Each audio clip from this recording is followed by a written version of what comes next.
First question है, first Bharat की first female golfer जिन्होंने अभी सिल्वर मेडल जीता है कौन है?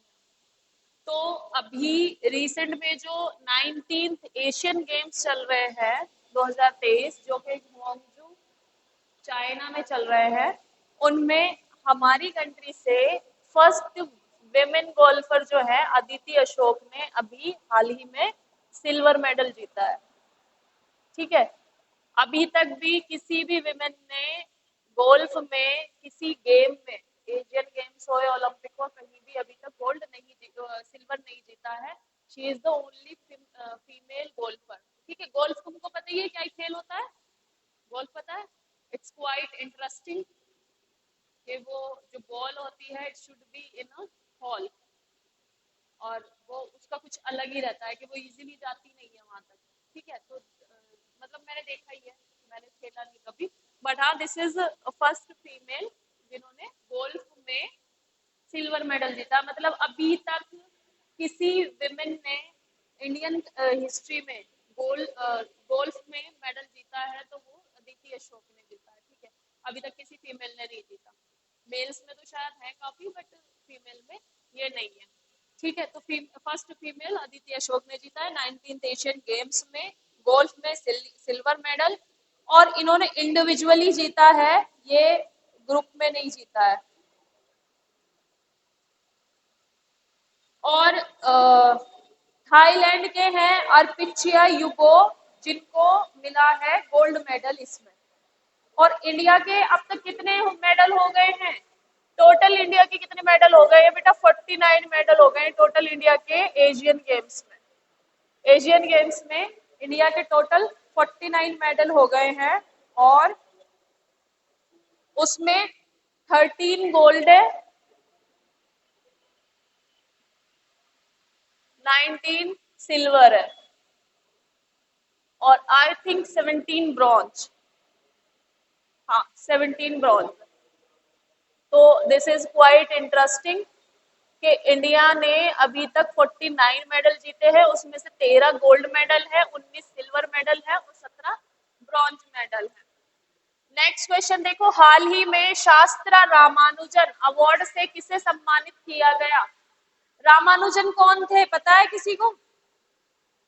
रामानुजन कौन थे? रामानुजन कौन थे? He is a great scientist and mathematician. He is a great mathematician in India. Ramanujan. ठीक है, तो ये जो शास्त्रा अवार्ड दिया जाता है, ये मैथमेटिशियन रू जियांग जांग जो है assistant professor at the university of California.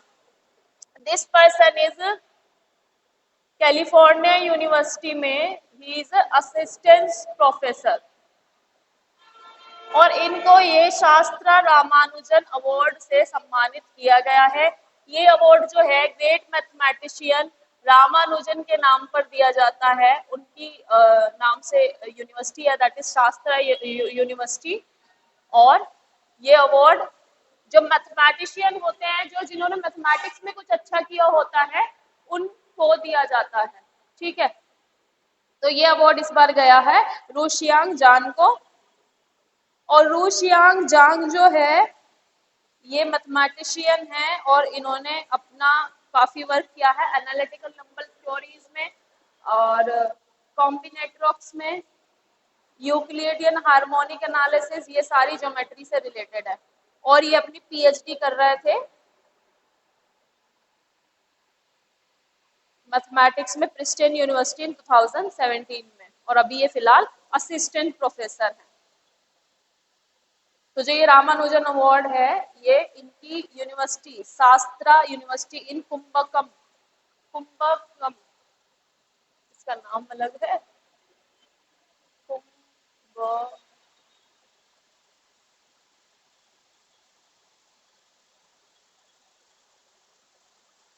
Kumbakonam,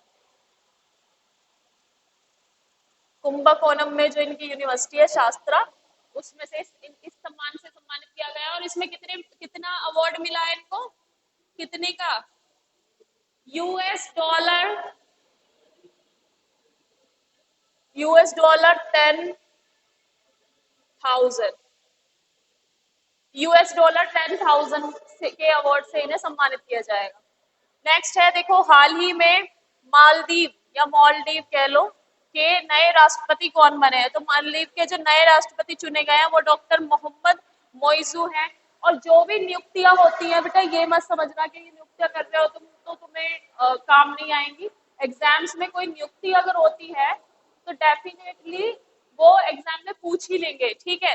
तो हाल ही में करंट अफेयर में ज्यादातर नियुक्तियां पूछते हैं कि भाई कौन किस पद पे नियुक्त हुआ। तो मालदीव के जो राष्ट्रपति नियुक्त हुए हैं, हाँ, but that is a country also. वो आइलैंड है बट कंट्री भी है, ठीक है। अच्छा, आइलैंड है, वहाँ लोग भी रहते होंगे, उनको गवर्न कैसे करना है, उनको इसकी वेलफेयर की चीजें कैसे प्रोवाइड करानी है, अपने आप को गवर्न नहीं कर सकते, लॉ एंड ऑर्डर कौन मेंटेन करेगा। तो फॉर दैट पर्पस एक मशीनरी चाहिए होती है, गवर्नमेंट चाहिए होती है ना। छोटे छोटे, सिंगापुर छोटा सा आइलैंड है, वहाँ की अपनी गवर्नमेंट है, ठीक है। तो ऐसे ही इनके डॉक्टर मोहम्मद मोइजू जो है अब नए राष्ट्रपति मालदीव के नियुक्त हुए हैं, ठीक है। नेक्स्ट है, हाल ही में press trust of India PTI के नए अध्यक्ष कौन बने। तो बेटा ये बने के एस शांता कुमार। पीटीआई क्या है तुम्हें पता है? पीटीआई नाम सुना है? Press trust of India. कुछ काम, हाँ नहीं बेटा, ये जर्नलिज्म से रिलेटेड है। हमारा press trust of India, India का जो प्रेस ट्रस्ट है, ठीक है, ये जर्नलिज्म से रिलेटेड है और इनको इस पद पे अब नियुक्त किया गया है, प्रेस ट्रस्ट ऑफ इंडिया। तुमने कभी नाम नहीं सुना press trust of India? Press trust of India जो है इंडिपेंडेंस के 2 साल बाद ही बन गया था, आफ्टर 2 years आफ्टर 1947। अच्छा, क्यों बना था press trust of India? History पता है तुमको कुछ थोड़ा बहुत?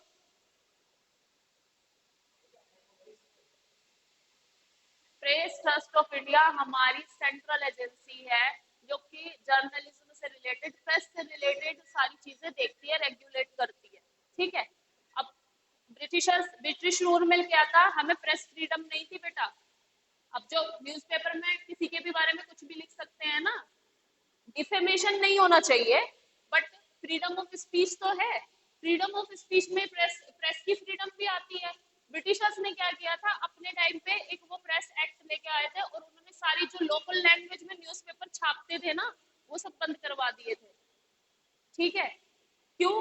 क्योंकि जो हमारे लीडर्स थे जैसे कि महात्मा गांधी, बाल गंगाधर तिलक और ये मोहम्मद अली जिन्ना, ये कुछ वो लिखते थे पेपर्स, और पेपर्स के जरिए ये लोग क्या करते थे, आम जनता को वो करते थे। मतलब देखो, अंग्रेजों को हिंदी या बंगाली वगैरह समझ आती नहीं है, तो वो उस लोकल लैंग्वेज में पेपर निकालते थे कि लोकल पर्सन को तो पता चल जाए, वो तो पढ़ सके, लेकिन अंग्रेजों को पता ना चले कि हमने क्या लिखा है, ठीक है। तो इस वजह से जब अंग्रेजों को ये बात पता चली कि इनका मतलब न्यूज़पेपर अंडरग्राउंड भी चल रहा है, तो उन्होंने फिर से प्रेस फ्रीडम एक्ट लेकर आए थे वो। उस एक्ट के तहत क्या हुआ था, लोकल लैंग्वेज में, वर्नाकुलर लैंग्वेज में जो जितनी भी पेपर छपते थे वो सब उन्होंने बंद करवा दिए थे, ठीक है। तो एक तरह से प्रेस की जो फ्रीडम थी, मीडिया की जो फ्रीडम होती है, वो उन्होंने ले ली थी। That's why press trust of India जो है 1947 के 2 साल बाद ही बना दिया गया। 2 साल बाद ही, सॉरी नॉट 2 साल बाद नहीं, 2 हफ्ते बाद, 2 weeks आफ्टर इंडिपेंडेंस, 1947 आजादी मिलने के तुरंत बाद ही, 2 हफ्ते बाद ही ये प्रेस ट्रस्ट ऑफ इंडिया बना था। और ये प्राइवेट न्यूज एजेंसी है, oldest and private news agency. This is the oldest, सबसे पुरानी और प्राइवेट न्यूज एजेंसी है। और इसके अब जो चेयरमैन बने हैं वो नियुक्त हुए हैं के एन शांता कुमार। नेक्स्ट है, एक तारीख एक घंटा एक साथ अभियान किसने लॉन्च किया? ये अभी 1 अक्टूबर पे, क्योंकि गांधी जयंती के उपलक्ष्य में 2 अक्टूबर आने वाला था, प्रधानमंत्री नरेंद्र मोदी ने 1 तारीख 1 घंटा एक साथ अभियान लॉन्च किया था कि 1 तारीख को एक पर्सन 1 घंटे सफाई करे, ठीक है, और अपना कंट्रीब्यूशन दे। जो हमारा स्वच्छता पखवाड़ा चल रहा था उसमें, ये 15 दिन का होता है, ठीक है, और अक्टूबर स्टार्ट होते ही स्वच्छता पखवाड़ा स्टार्ट हो जाता है, ठीक है। तो ये हमारे प्रधानमंत्री जी ने अभी लॉन्च किया था हाल ही में 1 तारीख को, और गांधी जयंती के उपलक्ष्य में स्वच्छ भारत अभियान की भी हमारी कितने साल हो गए स्वच्छ भारत अभियान कब लॉन्च हुआ था पता है तुम्हें? कब लॉन्च हुआ था स्वच्छ भारत अभियान? 2 अक्टूबर 2015। हाँ, कितने साल हो गए? कितने साल हो गए? हाँ, लगा लो। चलो नेक्स्ट है, कितने साल हो गए वो तुम कैलकुलेट कर लो। हाल ही में चर्चित पिंक बॉलवर्म किस फसल के लिए हानिकारक है? ये तुमने नाम सुना है पिंक बॉलवर्म? गर्व जानता होगा, गर्व के यहाँ पे खेत है। पिंक बॉलवर्म, ये इंसेक्ट होता है। हाँ, एक इंसेक्ट होता है, और ये आपके इधर रीजन में हरियाणा पंजाब में एक बहुत रिनाउंड सी फसल होती है। हाँ, उसमें लगता है। इसका नाम है पिंक बोल वॉर्म। वॉर्म मीन्स के टिड्डे से तो अलग ही होगा। जो कॉटन होता है, कॉटन कहाँ उगता है? हरियाणा में उगता है, पंजाब में भी उगता है, राजस्थान में भी, मतलब इसी पार्ट में उगता है कॉटन। तो कॉटन में जो है ये एक काइंड ऑफ छोटा सा वो होता है वॉर्म, जो कि लग जाता है, और ये एक बार फूल पे लग गया ना तो वो फूल बर्बाद है, फिर उससे तुम कॉटन नहीं निकाल पाओगे, ठीक है। तो ये जो है कपास की खेती के लिए बहुत हानिकारक है। और ये जो है अब हमारे यहाँ पे जो उगाई जा रही है बीटी कॉटन, और बीटी कॉटन की वजह से जो है इसका खतरा ज्यादा है। बीटी कॉटन पे इसका खतरा ज्यादा है। बीटी कॉटन में पिंक बॉलवर्म जो है ये लगता है, और इसके लिए ज्यादा फर्टिलाइजर की फिर रिक्वायरमेंट होती है। तो पिंक बॉलवर्म जो है ये कपास की खेती से रिलेटेड है।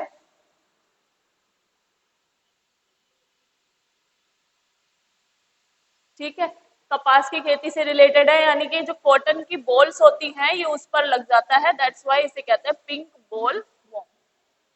टोटो भाषा किस स्थान पर बोली जाती है? देखो ये जो लैंग्वेज है टोटो भाषा, ये जो लैंग्वेज है, हाँ ये लैंग्वेज अभी बहुत चर्चा में है। ये बहुत छोटी सी एरिया में बोली जाती है टोटो लैंग्वेज। टोटो लैंग्वेज सिर्फ अभी 1600 पीपल बोलते हैं, और वो 1600 पीपल किस एरिया में रहते हैं बेटा? ये पश्चिम बंगाल में जो parts of bordering Bhutan, Bhutan area के पास जो कुछ आसपास है वहां पर ये टोटो लैंग्वेज बोली जाती है। और अभी इसकी डिक्शनरी लॉन्च हुई है, टोटो शब्द संग्रह। इसकी एक डिक्शनरी लॉन्च हुई है, शब्दावली कह लो उसको, डिक्शनरी लॉन्च हुई है टोटो शब्द संग्रह। टोटो शब्द संग्रह अभी लॉन्च हुआ है हाल ही में। कुल 1600 पीपल इस लैंग्वेज को बोलते हैं, और मेनली फ्रॉम पश्चिम बंगाल और पार्ट्स बॉर्डरिंग भूटान।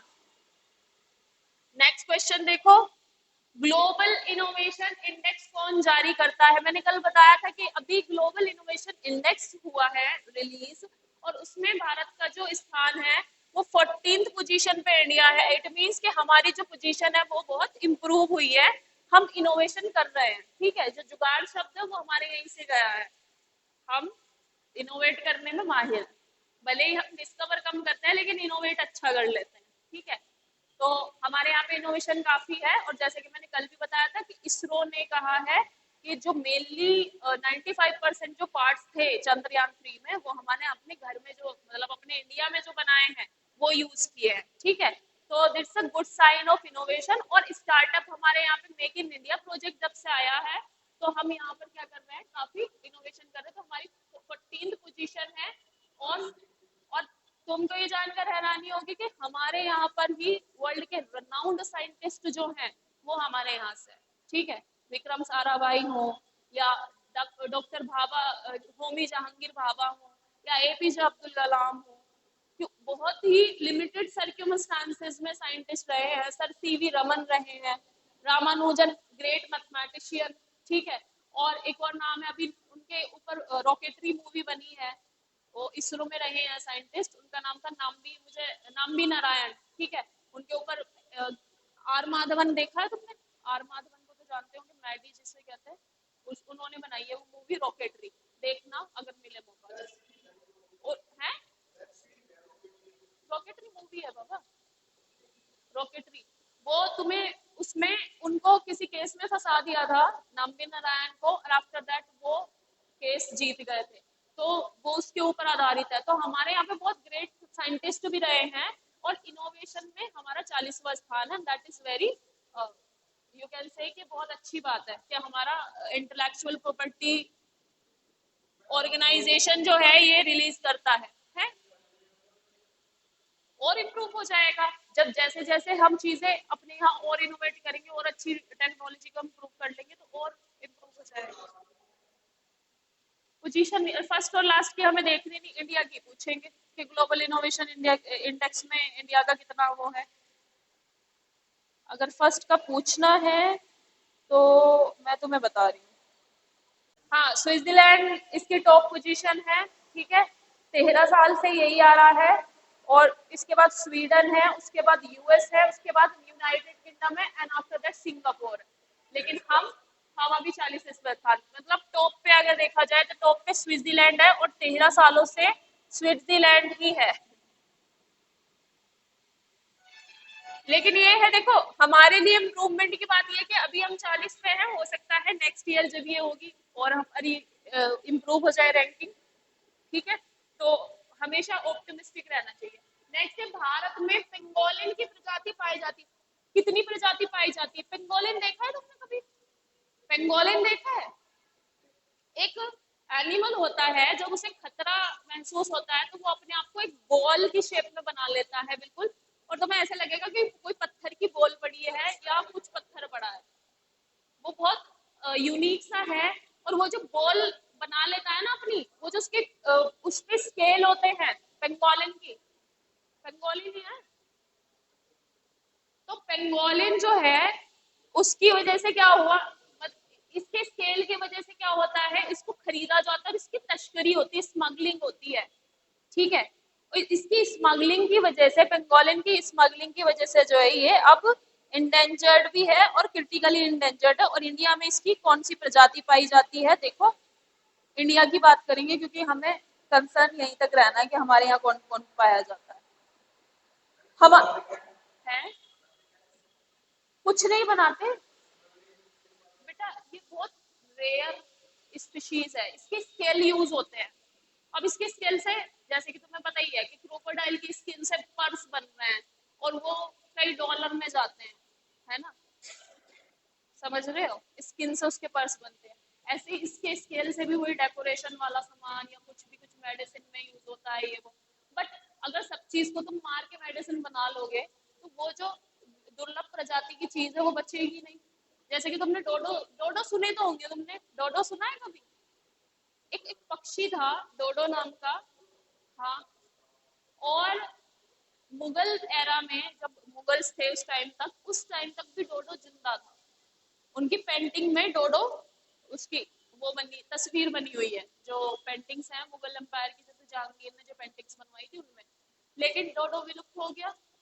अब ये सारी चीजें विलुप्त हो जाएंगी तो फिर हमारे पास इकोसिस्टम में बचाने के लिए कुछ नहीं रहेगा ना। इन सबका अपना अपना इकोसिस्टम में एक रोल है बेटा, चींटी से लेके मच्छर तक का सबका एक रोल है इकोसिस्टम में। बट हाँ, मलेरिया वाले मच्छरों का नहीं है, वो बीमारियां फैलाते हैं। तो पेंगोलिन है।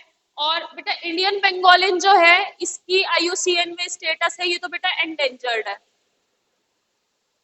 ये एंडेंजर्ड है। और चाइनीज पेंगोलिन ये क्रिटिकली एंडेंजर्ड है, ठीक है। हमारे यहाँ पे दो ही पाए जाते हैं, इंडियन पेंगोलिन और चाइनीज पेंगोलिन, ठीक है। ये दोनों, और इनके बारे में न्यूज इसलिए आती है क्योंकि इनको पकड़ते हैं और इनकी स्मगलिंग करते, ट्रेड करते हैं, ट्रैफिकिंग होती है इनकी। नेक्स्ट है फिश मिंट। क्या है, तुमने नाम सुना है कभी फिश मिंट? कभी सुना हो? हर भाई, फिश मिंट। फिश मिंट एक शार्क है और इसमें से फिश के जैसे स्मेल आती है, and it is widely use in seafood around China और जो भी हमारी कंट्री में भी होता है। और इस ये एक आयुर्वेदिक हर्ब है, मतलब इससे दवाइयां भी बनाई जाती है फिश मिंट से। शार्क मतलब हर्ब, हर्ब हर्ब। देखो पता नहीं, मैंने भी नहीं देखी है, बट तुमने अगर देखी हो तो देखो ऐसा दिखता है ये फिश मिंट। ये, हाँ, ये ना, और ये ना दवाइयों में भी काम आता है, आयुर्वेदिक दवाइयों में, एस्मा में, सैलेड में भी यूज करते हैं इसको वेजिटेबल के तौर पे हमारे इंडिया में भी। और एस्मा ट्रीटिंग में, फीवर्स में और ओरल डिसीजेस होते हैं तब इसका यूज करते हैं फिश मिंट का। ठीक है, तो दिस इज डन। और ये सारी, ये जो नियुक्तियां हुई हैं अभी, ये बहुत इंपॉर्टेंट है, ये याद रखना, नियुक्तियों में से बहुत क्वेश्चन आते हैं।